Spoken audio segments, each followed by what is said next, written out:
Hello. I thought I would do a little review just for myself, a little wrap up of two books that I have read, listened to on audio actually, and that I listened to on audio a fair while ago.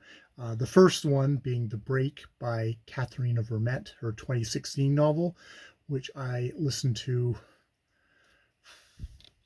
probably 3 or 4 months ago. And then The Strangers, her 2021 novel, which I listened to probably about a month ago. And I love these books. They are such good books, and they're linked. They're linked. They're in the same world, the same people. There's characters in common with both of them, and they sort of continue on a story. The Strangers, the actually to start off with The Break, which is talking about this bit of land in not Moose Jaw, Saskatchewan, Saskatoon, in Winnipeg, in Winnipeg, where there's this gap in gap in the city where like nothing's particularly growing, where a woman at the beginning of the novel, a woman looks out the back and sees this girl get attacked by a bunch of people, or that's what she sort of thinks she sees. And the girl is attacked, held down, and then pulls herself up and kind of stumbles off. And everything goes from there, where we we find out that the girl's been sexually assaulted, been raped, and we go through we follow a variety of characters, all Métis, including the cops. Which one of the cops is old, white, racist, but the younger cop has gotten onto the force, using his Métis status to sort of get hired, and the old cop won't let him forget that. And they're sort of the most kind of tangential figure. This is mostly kind of centered around sisters and generations and stuff like that, and another really damaged girl named Phoenix, who is related to and a part of sort of almost like a bit of a gangster, a gangster kind of gang underworld of Winnipeg. And we go through all the stories, and by the end we find out we find out sort of the full extent of what's happened, and just sort of how deep the trauma has gone and is continuing to go. But we also have, um, sort of the deep relationship of the women, mothers, sisters, friends to each other within this world. And but we also get to see the ones that don't have that, Phoenix being probably the primary one. And by the end, things really go down with Phoenix, and you learn just what's happened, and it's devastating, and it's heartbreaking, and it's really riveting. You really are deep in these characters. Um, and then you go on to The Strangers, which is follows Phoenix, as a primary one of the primary characters in this book. Her in jail now, her imprisoned, and her imprisonment is sort of listed out in the years, and her having, um, some treatment for serious mental mental issues. She also has a elder who comes and talks to her, and just talks to her, and does like, if I've ever seen kind of a depiction of, speaking as somebody who's just looking at this culture from the outside, it's like you kind of intellectually get the idea of how stories could be helpful to somebody, trying to work out their own stuff. But this really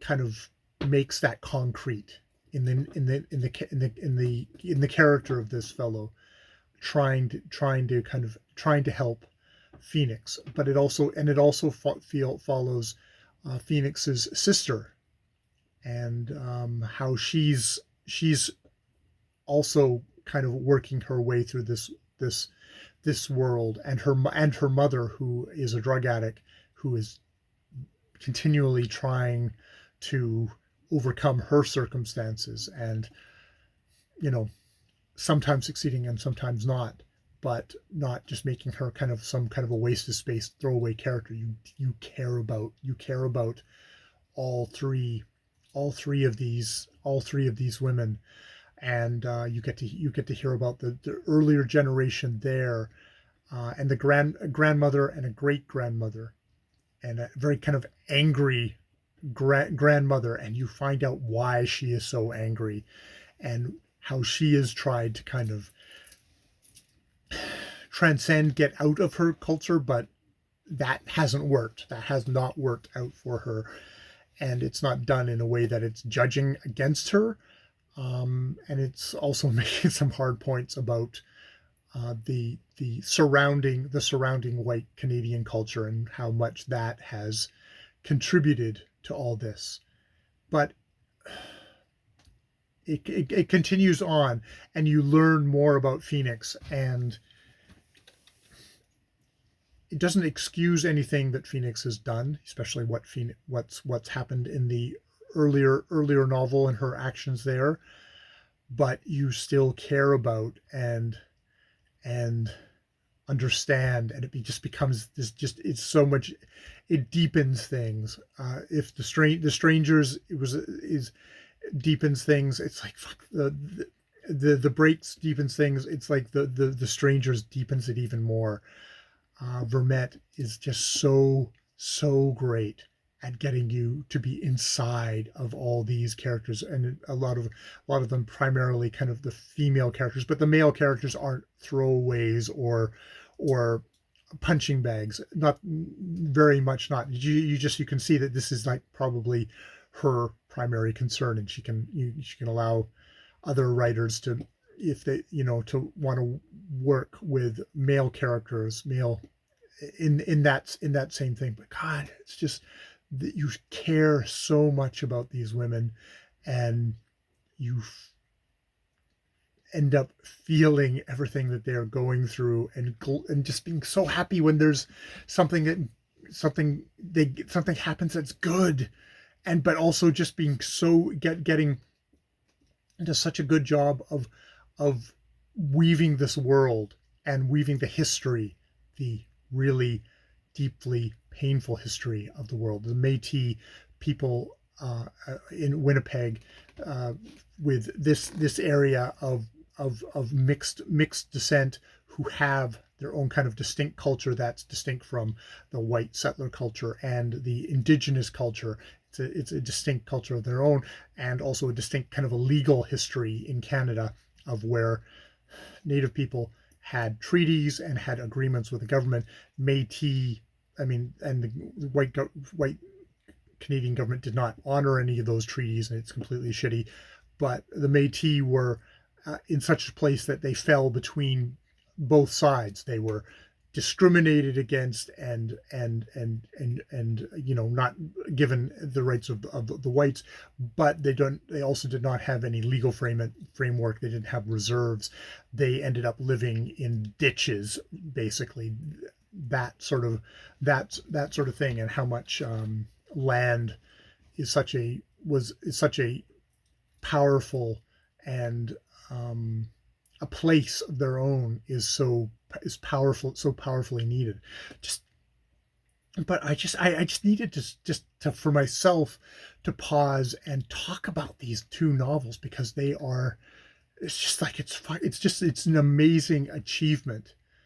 And I went into The Strangers not realizing that it was a continuation, a further development of The Break. So if you're someone who's read The Break, yeah, you need to pick up The Strangers right away and read that. And if you haven't read The Break yet, start off with The Break and then read The Strangers, and you will be richly, richly rewarded with these novels. All right, I'll leave it there. More videos later.